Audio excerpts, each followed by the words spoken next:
السلام علیکم ورحمۃ اللہ وبرکاتہ۔ الحمد للہ نحمدہ ونستعینہ ونستغفرہ ونؤمن بہ ونتوکل علیہ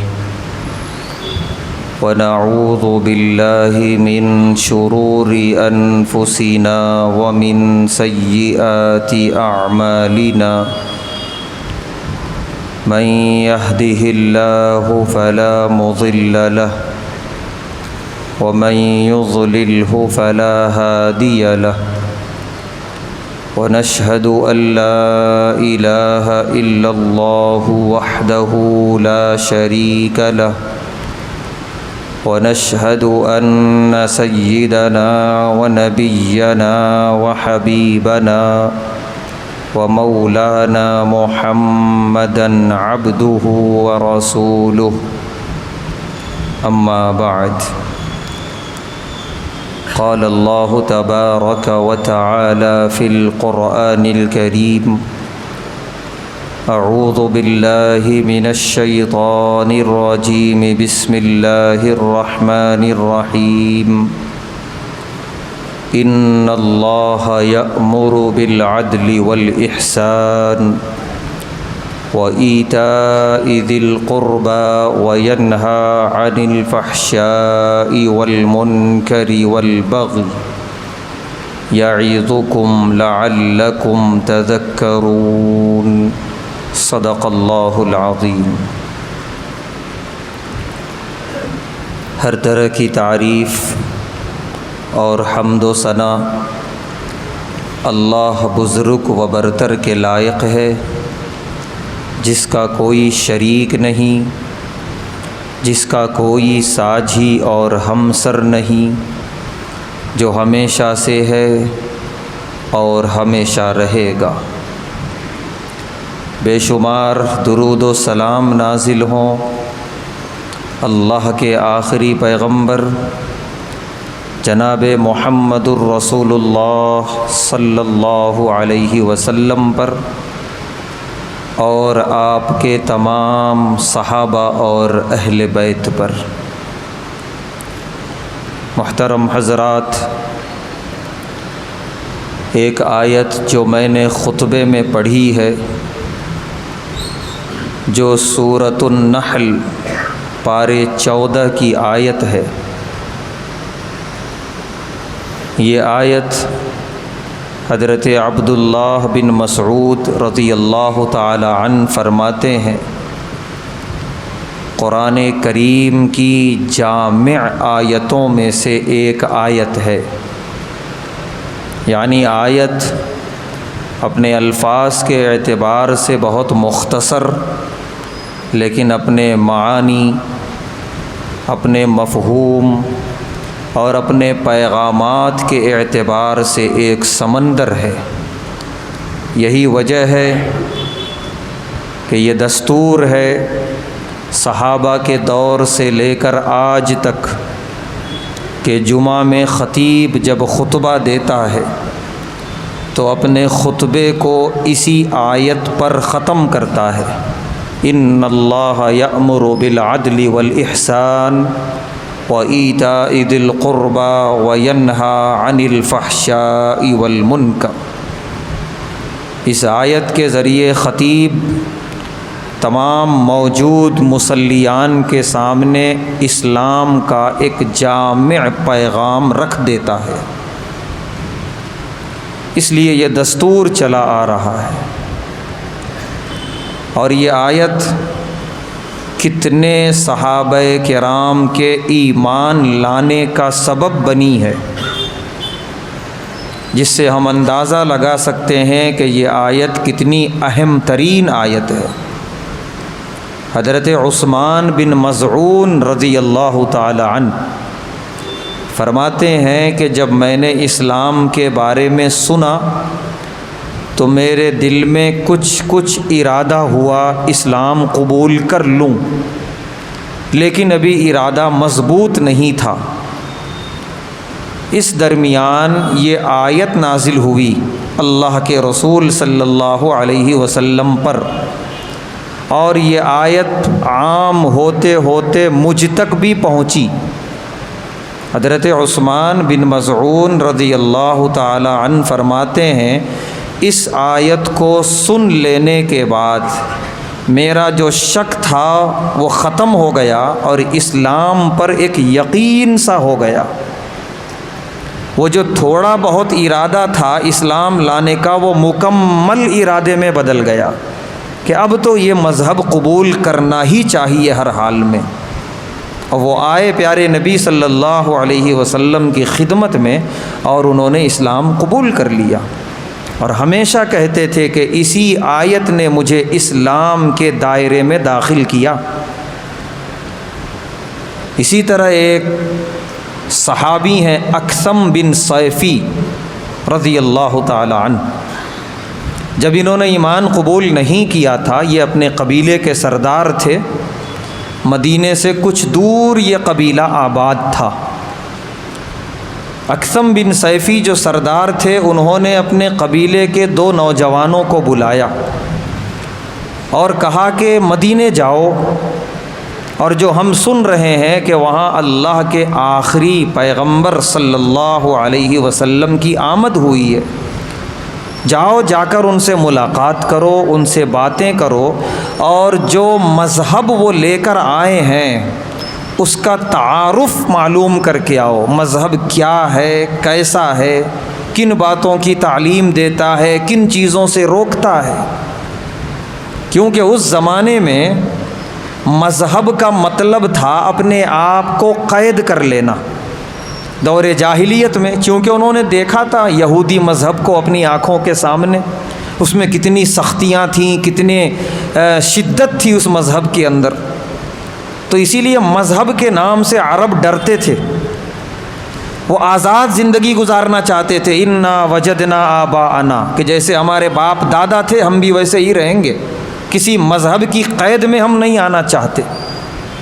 لیکن پیارے نبی صلی اللہ علیہ وسلم کا لایا ہوا مذہب قید نہیں، دراصل یہ قید سے چھڑانے کے لیے آیا تھا۔ رسم و رواج کے قید میں پڑے ہوئے تھے لوگ، شرک و بت پرستی کے قید میں پڑے ہوئے تھے، اس سے انسانی فطرت کی طرف بلانے کے لیے آیا تھا مذہب۔ یہ انسان کو جس مزاج پر اللہ نے پیدا کیا اسی مزاج کی طرف یہ اسلام بلاتا ہے، کوئی حکم اس کا قید و بند نہیں ہے، سختی نہیں ہے۔ تو اکثم بن صیفی نے کہا کہ جاؤ ذرا معلوم کر کے آؤ، یہ اور مذہبوں ہی کی طرح ہے یا کچھ الگ مذہب ہے۔ دونوں نوجوان اللہ کے رسول صلی اللہ علیہ وسلم کی خدمت میں حاضر ہوئے، بہت ساری باتیں ہوئیں۔ جب بات یہ آئی کہ اسلام کا تعارف کیا ہے تو پیارے نبی صلی اللہ علیہ وسلم نے اپنی طرف سے ایک جملہ بھی نہیں کہا، یہ آیت پڑھ دی ان کے سامنے کہ اسلام مذہب یہ ہے، ان اللہ یأمر بالعدل والاحسان وایتاء ذی القربى وینہی عن الفحشاء والمنکر والبغی۔ وہ دونوں نوجوان سمجھ گئے، وہاں سے اٹھے اور اپنے سردار اکثم بن صیفی کے پاس آئے اور آ کر انہوں نے کہا اسلام یہ ہے، اور آیت پڑھ کے انہوں نے سنا دی۔ اکثم بن صیفی نے کہا کہ اگر واقعتاً وہ مذہب یہی کہتا ہے جو اس آیت کے اندر ہے، پھر اس مذہب کو قبول نہ کرنا محرومی ہوگی، بدبختی ہوگی۔ اکثم بن صیفی نے اسلام قبول کیا اور اس کے قبیلے کے ہزاروں افراد نے اسلام قبول کیا۔ وجہ یہ آیت بنی ہے ان اللہ یأمر بالعدل والاحسان۔ پیارے نبی صلی اللہ علیہ وسلم کی خدمت میں ولید بن مغیرہ جو مکے کے سرداروں میں ایک سردار تھا، کافر تھا اور کفر پہ ہی مرا ہے اور بدترین گستاخ تھا، جب نبوت کے دعوے کے بعد پہلی مرتبہ اس کا سامنا ہوا پیارے نبی صلی اللہ علیہ وسلم کے سامنے، اور اس نے کچھ پوچھنا چاہا کہ آپ پر جو وہ کلام اتر رہا ہے کچھ سنائیے اس کے بارے میں۔ لکھا ہے کتابوں میں پیارے نبی صلی اللہ علیہ وسلم نے یہی آیت پڑھی، ان اللہ یأمر بالعدل والاحسان وایتاء ذی القربى وینہی عن الفحشاء والمنکر والبغی۔ ولید ابن مغیرہ بہت بڑا عربی داں تھا، بڑا فصیح و بلیغ تھا، وہ عربی کے نشیب و فراز کو سمجھتا تھا، وہ اس پوری آیت کے اندر جو سمندر سمیٹ دیا گیا وہ سمجھ گیا۔ ہزار دشمنی کے باوجود، ہزار گستاخ ہونے کے باوجود وہ یہ جملہ کہتا ہوا گیا کہ اس کلام کے اندر ایک حلاوت ہے، ایک مٹھاس ہے، ایک سمندر ہے، یہ کہہ کے وہ چلا گیا وہاں سے۔ تو دشمنوں نے بھی اعتراف کیا ہے قرآن کریم کا، اس کی عربیت کا، اور اس کی خاص طور سے جامع ترین آیات کا۔ اس آیت کے اندر پیغام کیا ہے، مختصر طور پہ ہم اس کو سمجھنے کی کوشش کریں۔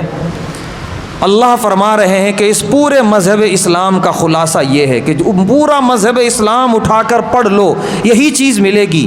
ان اللہ یأمر بالعدل، اللہ تمہیں حکم دیتے ہیں عدل کا، اعتدال کا۔ جتنا حکم ہے اسلام کا سب کے اندر عدل ہے، انصاف ہے، اعتدال ہے۔ اعتدال مانے میانہ روی ہے، نہ بہت زیادہ نرمی ہے نہ بہت زیادہ سختی ہے، بلکہ درمیانی راہ اسلام کے ہر حکم کے اندر موجود ہے۔ چاہے وہ عبادت کا معاملہ ہو، چاہے وہ معاشیات اور پیسے کمانے کا معاملہ ہو، چاہے وہ نکاح و ولیمے کی تقاریب انجام دینے کا معاملہ ہو، چاہے وہ وراثت کی تقسیم کا معاملہ ہو، چاہے وہ میت کے جنازے اور اس کے تجہیز و تکفین کا معاملہ ہو، چاہے غیر مسلموں کے ساتھ لین دین کا معاملہ ہو، چاہے ایک حکمراں بیٹھ کر حکومت کر رہا ہو اور رعایا کے حقوق کا معاملہ ہو، جتنے معاملات ہیں سب میں اسلام کو پڑھیے اور دنیا کے دوسرے مذہب کو پڑھیے، صاف طور پہ نظر آئے گا کہ اسلام نے انسانی مزاج، انسانی فطرت کی جتنی رعایت کی ہے کسی مذہب نے نہیں کی۔ اسی وجہ سے ہر مذہب والے 100 سال 200 سال 300 سال کے بعد اپنے مذہب سے اکتا جاتے ہیں، بور ہو جاتے ہیں، بہت ہو گیا مذہب، اب اپنی من مانی زندگی گزاری جائے۔ 1400 سال گزر گئے، آج بھی لوگ اپنے مسائل کا حل تلاش کرنے اسلام کی طرف آ رہے ہیں۔ وہ اکتا جانا تو دور کی بات، ہاں کوئی کسی پر شیطان حاوی ہو گیا، وہ کچھ غلط راہ اختیار کر لیا، اس کا ذاتی معاملہ ہے، لیکن پوری کی پوری قوم جیسا دوسرے مذہبوں میں ہوا ہے کبھی نہیں ہو سکتا، اسلام میں نہ ہوا ہے۔ کہ آج بھی اسلام پناہ گاہ ہے ان لوگوں کے لیے جو حالات کے مارے ہوئے ہیں، جو ٹھکرائے ہوئے ہیں مذہب کے نام پہ، جن کا مذہب کے نام پہ ناجائز استحصال کیا گیا ہے، آج بھی مذہب اسلام ان کے لیے ایک پناہ گاہ ہے، ایک سایہ عاطفت ہے ان کے لیے۔ چاہے دنیا کا معمولی سے معمولی غریب انسان ہو یا دنیا کا بڑا سے بڑا پڑھا لکھا مشہور انسان ہو، ہر طرح کے لوگ اسلام میں آج بھی داخل ہو رہے ہیں۔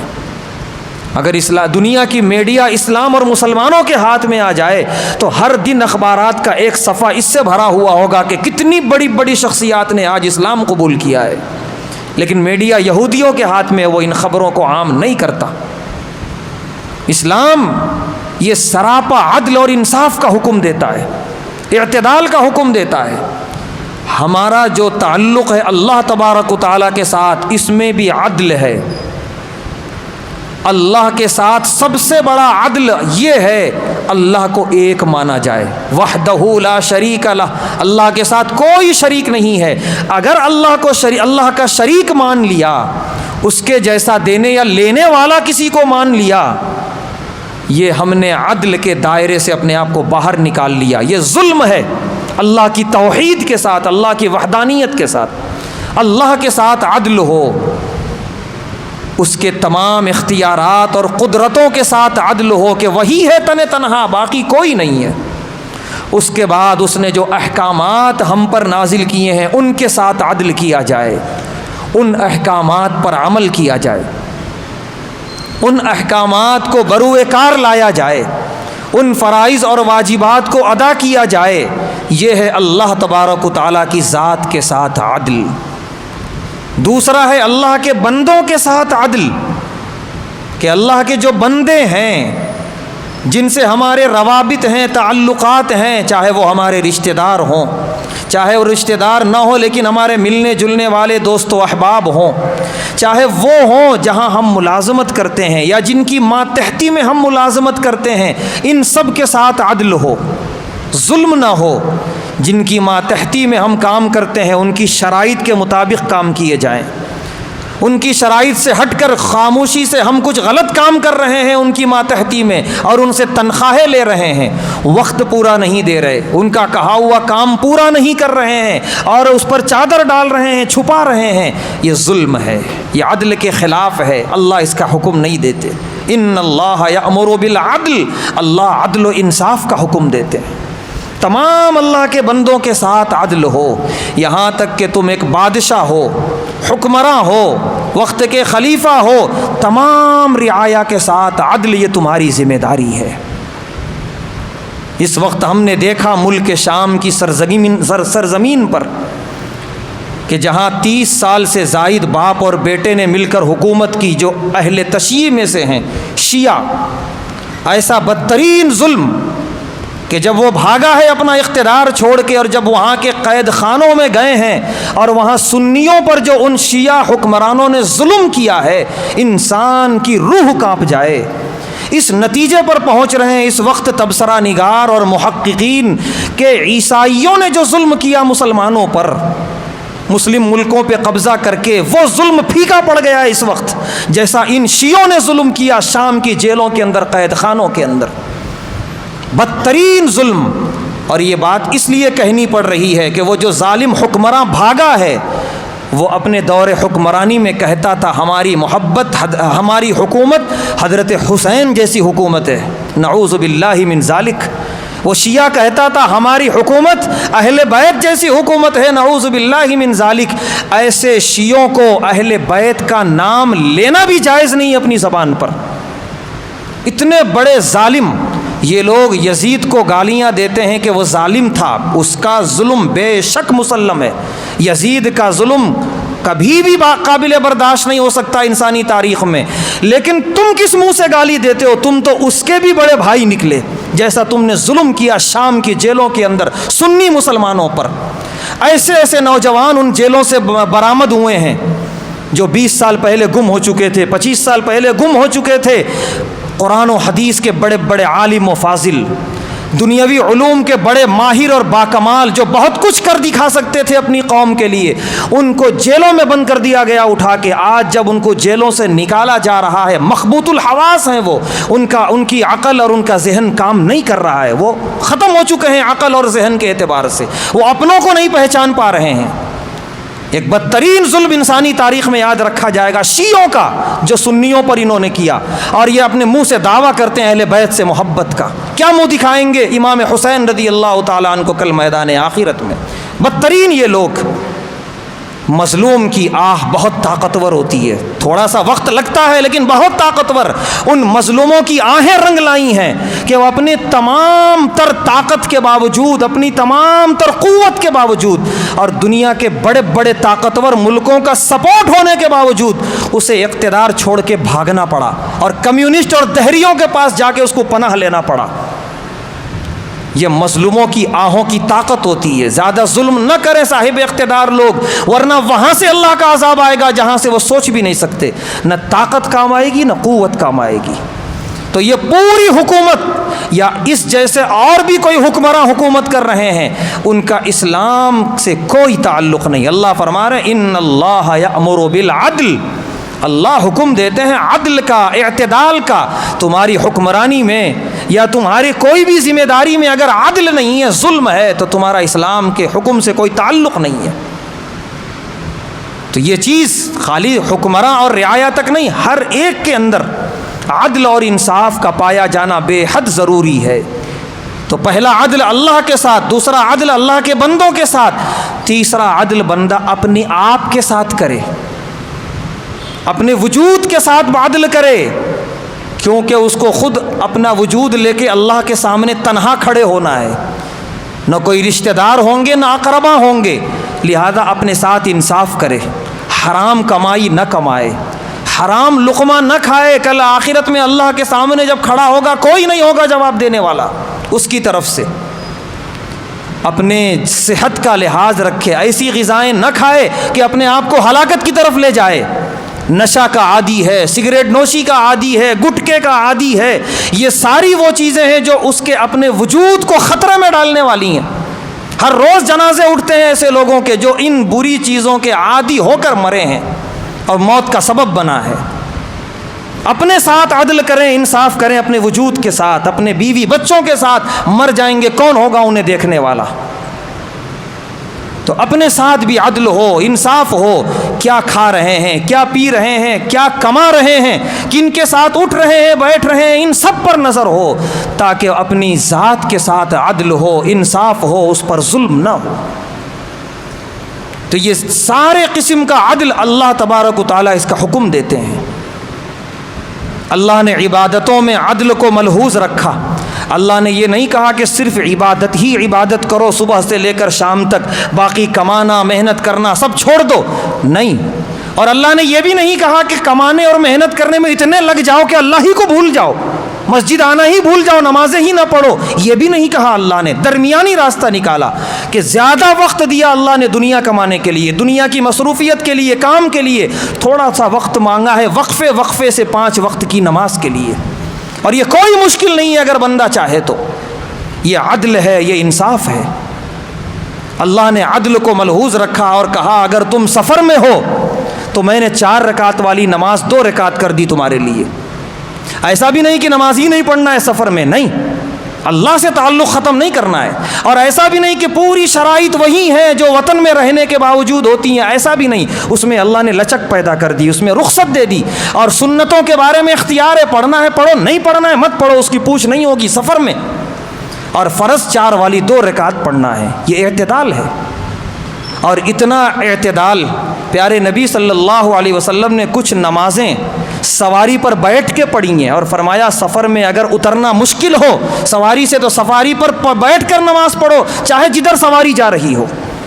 آدمی ٹرین پہ بیٹھا ہے، اس کے قابو میں نہیں ہے قبلے کی طرف اس ٹرین کو چلانا، وہ تو جہاں رخ ہے ادھر جائے گی، لہذا اگر قبلے کی طرف رخ کر کے نماز پڑھ سکتے ہو پڑھو، اور اگر مشکل ہے تو جدھر ہو سکے ادھر پڑھو، تمہاری نماز ہو جائے گی، چاہے تمہارا رخ قبلے کی طرف نہ ہو، چلتی ہوئی ٹرین میں، چلتے ہوئے جہاز میں۔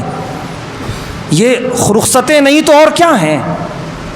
بعض مرتبہ ہم دین کو سمجھتے ہیں لیکن دین کے مزاج کو نہیں سمجھتے، غلطیاں کر جاتے ہیں۔ بعض ہمارے بھائی ٹرینوں میں سفر کرتے ہیں اور بیچ راستے میں نماز پڑھنے لگتے ہیں۔ بعض بھائیوں نے تو ایسی غلطی کی، بیچ راستے میں پوری جماعت بنائی ہوئی ہے، یہاں سے لے کے وہاں تک پورا ٹرین کا ڈبہ جماعت سے بھرا ہوا ہے، جبکہ ٹرین کے ڈبے میں اتنا سا ہی راستہ ہوتا ہے ایک آدمی کے آنے جانے کا۔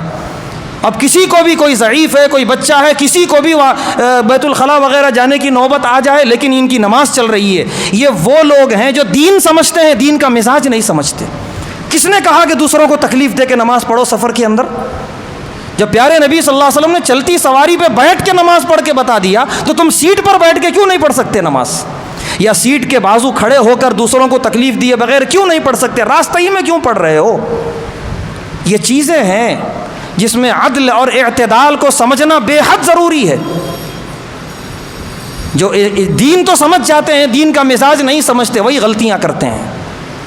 تو اللہ تبارک و تعالیٰ نے ہر چیز میں عدل کا حکم دیا۔ آگے فرمایا والاحسان، کہ جب تم عمل کرو اس کے اندر اخلاص پیدا کر لو۔ احسان کے معنی اخلاص۔ عمل اگر اخلاص سے خالی ہے تو صرف ڈھانچہ ہے اور کچھ بھی نہیں ہے۔ عمل کے اندر اگر اخلاص آ گیا تو روح آ گئی، اب وہ عمل اسی طرح زندہ ہو جاتا ہے جیسے روح والا انسان زندہ رہتا ہے۔ اخلاص بے حد ضروری ہے ہر عمل کے اندر، چاہے چھوٹے سے چھوٹا عمل ہو۔ 2 روپیہ بھی اگر ہم نے اللہ کی راہ میں دیا اور اخلاص کے ساتھ دیا، بہت مقبول ہے۔ وہ پہاڑ کے اتنا برابر خرچ کرنے کے برابر ہے اللہ کے دربار میں، لیکن اتنا خرچ کیا اور صرف اس لیے تاکہ لوگوں کو دکھایا جائے، تاکہ لوگ کہیں کہ ہاں فلاں نے خرچ کیا ہے۔ اللہ کے دربار میں مکھی کے پر کے برابر بھی اس کی کوئی حیثیت نہیں ہے۔ پیارے نبی صلی اللہ علیہ وسلم نے فرمایا تھا کہ تم پہاڑ کے اتنا برابر بھی خرچ کر لو، میرے صحابہ کے ایک مٹھی کے برابر نہیں ہو سکتا۔ وجہ صحابہ کے پاس جو خلوص تھا وہ خلوص کہاں سے لائیں گے ہم؟ اتنا خلوص صحابہ کرام کے پاس۔ خلوص کے ساتھ کیا ہوا عمل صحراؤں میں ہو، جنگلوں میں ہو، اللہ اسے قیامت تک زندہ کر دیتے ہیں۔ صفا مروہ کروڑوں انسان دوڑ چکے ہیں، آج تک دوڑ رہے ہیں اور دوڑتے رہیں گے قیامت تک۔ ذرا سوچئے جب حضرت ہاجرہ دوڑی تھی کس نے دیکھا تھا وہاں؟ کون تھا وہاں پر؟ وہ تو بس یوں ہی تھا صحرا، اور کوئی دور دور تک نہ انسان نہ پرندہ، ایک معصوم سا بچہ تھا حضرت اسماعیل علیہ السلام، باقی کوئی نہیں تھا وہاں پر۔ لیکن اللہ نے کیسا زندہ کیا اس عمل کو کہ قیامت تک لوگ دوڑتے رہیں گے وہاں پر ان کی اتباع میں۔ وجہ کیا تھا؟ خلوص، اللہ کے خلوص اور توکل کے ساتھ انہوں نے دوڑ لگائی تھی۔ چاہے وہ صفا مروہ ہو، چاہے وہ کعبۃ اللہ کی تعمیر ہو، چاہے وہ رمی جمار ہو، چاہے وہ مینا میں قربانی کا واقعہ ہو، یہ سب گواہی دے رہے ہیں کہ اگر خلوص آ جائے عمل کے اندر تو وہ زندہ ہو جاتا ہے، اور اگر خلوص نہ ہو وہ کسی کام کا نہیں ہوتا۔ اسی لیے اسلام نے شادی اور بیاہ میں اعتدال کا حکم دیا۔ اسلام نے یہ نہیں کہا کہ تم نے خوشیاں ہی نہیں منانا ہے، خوشی مناؤ، لیکن ایسا بھی نہیں کہ حد اعتدال سے باہر نکل جاؤ، کروڑ روپے خرچ کرو، لوگوں کی تکلیفیں دو، راستوں پہ بارات لے جاؤ، لوگوں کو تکلیف کا ذریعہ بنو، اور صرف اس لیے کروڑوں روپے شادی خانے پہ لگائے جا رہے ہیں، لوگ تعریف کریں گے، لوگ کہیں گے کیا ہے، شادی ختم، بات ختم، کوئی یاد بھی نہیں کرتا تم نے کتنا خرچہ کیا تھا، بس وہیں پہ ختم، عمل مردہ ہے کیونکہ خلوص نہیں ہے اس کے اندر۔ اور جنگلوں میں چھپ کے کیا جانے والا عمل قیامت تک اللہ نے زندہ کر دیا۔ یہ تو خالی مشہور مثالیں میں نے دی ہیں، ورنہ اللہ کے نیک بندوں نے ایسے ایسے عمل کیے ہیں تنہائی میں، اور اللہ نے اسے قیامت تک کے لیے زندہ کر دیا ہے۔ تو لہذا اپنے عمل کے اندر خلوص پیدا کریں۔ والاحسان، تیسرا حکم اللہ دے رہے ہیں، وَإِيتَاءِ ذِي الْقُرْبَى، رشتہ داروں کے حقوق ادا کرو۔